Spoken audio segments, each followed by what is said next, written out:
Prepare to have your mind blown by this insane link between Ian Fleming and Velcro.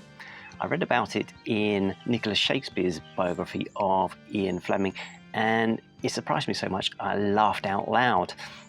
Ian Fleming, The Complete Man, was released in the UK last year and earlier this year in the United States.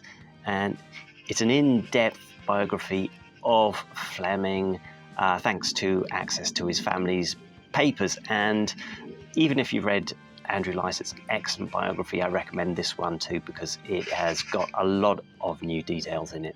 But one particular detail really struck me, and my mind immediately linked Ian Fleming's personal life with a moment in The Living Daylights that I have always loved. Tiny moment. Remember when Bond is in Czechoslovakia to help a General Koskov defect?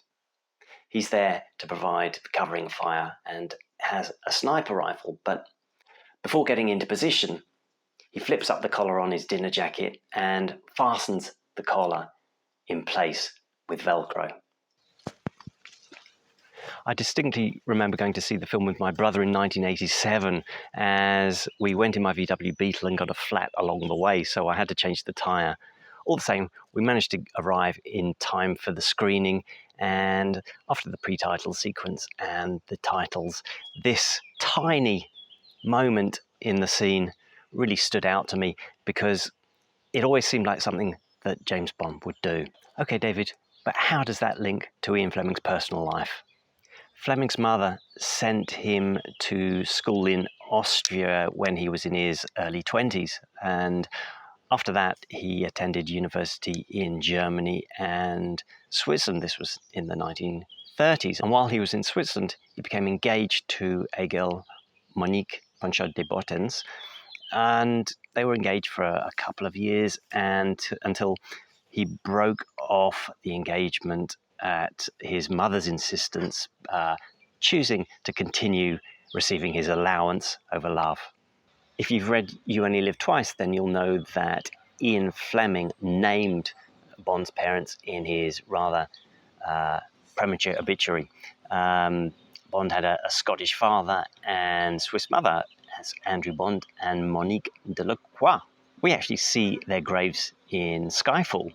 So Fleming named Bond's mother after his former girlfriend, and I think that it's not too much of a stretch of the imagination to think that if Fleming had married her, then perhaps he would never have written the James Bond books.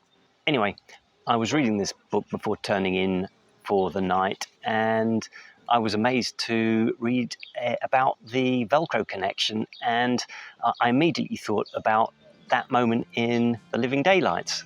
After the war, Monique married an engineer named Georges de Mestral, and he noticed that burdock birds attached themselves to his dog's fur, and he was curious as to why that happened, and that curiosity led him to invent Velcro.